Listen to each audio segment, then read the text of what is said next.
Assalamualaikum warahmatullahi wabarakatuh. Saudara, saya pada kesempatan ini akan berbicara tentang bagaimana kemungkinan mengembalikan kejayaan peradaban Islam.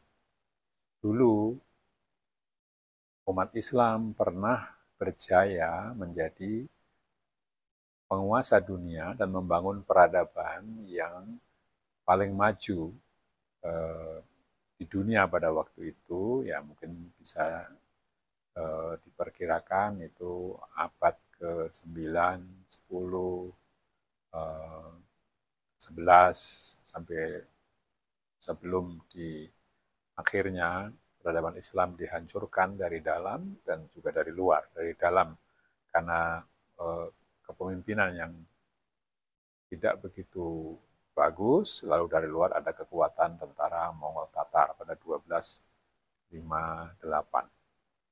Nah, pertanyaannya adalah, kalau dulu pernah jaya, apakah sekarang kita bisa mengembalikan itu lagi di dalam kehidupan kita? Jawabannya bisa ya dan bisa tidak. Ya, kalau kita bisa mengikuti nilai-nilai dan semangat perjuangan yang telah dianut dan dulu dipraktekkan oleh para pendahulu kita di masa lalu, sehingga mereka membentuk peradaban yang maju dan besar dan nomor satu di dunia. Tapi jawabannya juga tidak kalau kita melihat kenyataan bahwa sekarang ini negara-negara dengan mayoritas penduduk beragama Islam itu masih ada di barisan yang belakang di dalam katakanlah di dalam perjalanan peradaban dunia. Pertanyaan yang pertama adalah kenapa dulu bisa maju dan kemudian kenapa sekarang sulit untuk maju. Dulu bangsa-bangsa Islam itu maju karena paling tidak ada 3 hal. Yang pertama adalah bahwa ajaran Islam membebaskan manusia, membuat orang-orang bebas dari pemujaan kepada selain Allah. Jadi menjadi orang-orang bebas, yang tidak ada kekuasaan atau penguasa yang ditakuti, tidak ada kekuatan politik yang memaksa dan seterusnya, karena orang bebas, hanya Allah lah yang bisa memaksa. Kemudian yang kedua adalah keyakinan yang diajarkan oleh Islam bahwa agama Islam adalah agama yang benar. Jadi keyakinan semua orang pada waktu itu atau kebanyakan orang pada waktu itu bahwa dia atau mereka membawa kebenaran yang harus disebarkan ke seluruh dunia. Misalnya ada ayat yang mengatakan kuntum khaira ummatin ukhrijat linnasi ta'muruna bil ma'ruf wa tanhauna 'anil munkar. Kalian adalah bangsa yang terbaik yang diutus untuk manusia. Apa? Ta'muruna bil ma'ruf wa tanhauna 'anil munkar. Memerintahkan yang baik dan mencegah atau menghalangi orang dari perbuatan yang tidak baik. Atau ayat lain yang mengatakan wa kadzalika ja'alnakum ummatan wasata litakunu syuhada'a 'alan nas wa yakunar rasulu 'alaikum syahida. Kalian adalah bangsa pilihan atau bangsa tengah yang menjadi saksi bagi manusia. Dan saya tidak akan menjelaskan itu secara lebih jauh. Tapi yang perlu diperhatikan sekarang adalah bahwa dengan 3 hal tadi, satu lagi tadi yang belum ya, yang ketiga adalah manusia itu harus menjalani kehidupan ini secara bertanggung jawab, ya, secara bertanggung jawab dalam pengertian bahwa semuanya itu mesti punya makna bagi manusia, bagi umat manusia. Bertanggung jawab itu bukan hidup dihabiskan untuk kesenangan, hidup bukan dihabiskan untuk enak-enak saja tanpa berbuat apa-apa, tapi harus diwujudkan dalam perbuatan yang berguna bagi umat manusia atau kehidupan secara umum. Nah, dengan 3 hal tadi, bahwa manusia itu bebas, lalu dia membawa kebenaran, lalu yang ketiga itu hidup dijalani dengan bertanggung jawab, itu lalu muncullah tataran kehidupan Islam yang adil. Jadi Islam memberikan keadilan pada semua orang.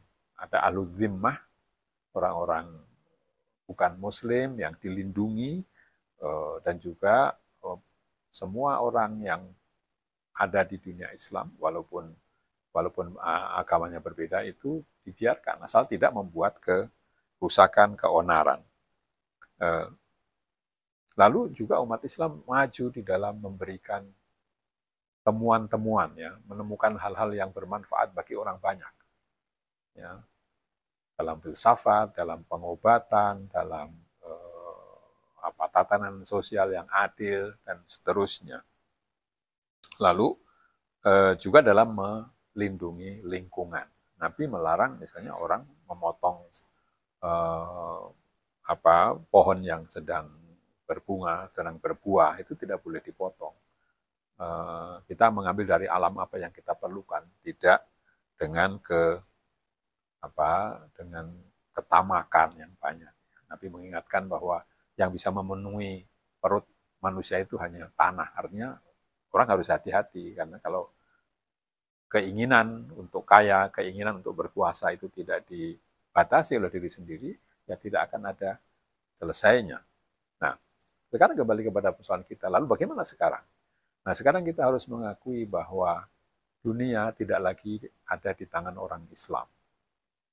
Kemajuan sekarang ada di Barat, Amerika, dan Eropa, dan juga di timur sebagian Cina, Jepang, Korea Selatan, itu merajai kita. Dan kita ketinggalan di dalam teknologi, juga dalam memperlakukan manusia dengan adil, itu kita ketinggalan.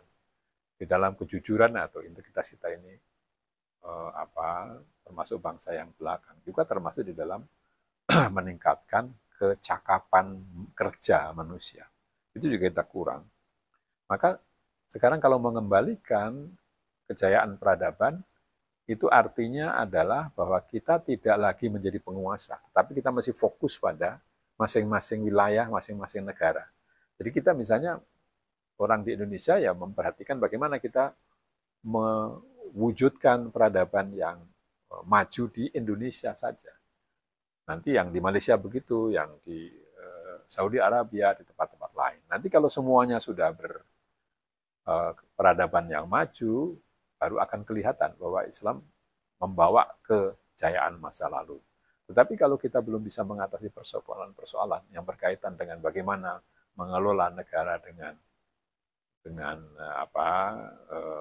bertanggung jawab, kekayaan negara misalnya itu tidak dinikmati oleh segelintir orang, tapi untuk kepentingan semua orang.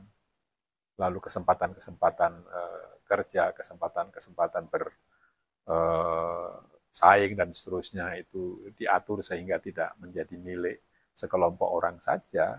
Kalau itu tidak dibenahi, ya kita sulit untuk bisa memajukan peradaban. Nah, peradaban harus diraih dengan kerja keras, dengan integritas, dan juga dengan kerjasama di antara sesama kita. Ya. Terakhir, saya ingin menyampaikan bahwa pandangan kita yang melihat dunia ini dari kacamata agama itu mestinya diwujudkan di dalam atau disesuaikan dengan kebutuhan kita. Agama penting, tapi bukan hanya untuk kepentingan keselamatan manusia, tapi bagaimana agama itu menjadi pendorong agar kita bisa membentuk peradaban yang jaya seperti pada masa lalu. Demikianlah pembicaraan saya pada siang hari ini. Pada kesempatan ini, mohon maaf kalau ada kekurangan. Akhirul kalam, wassalamualaikum warahmatullahi wabarakatuh.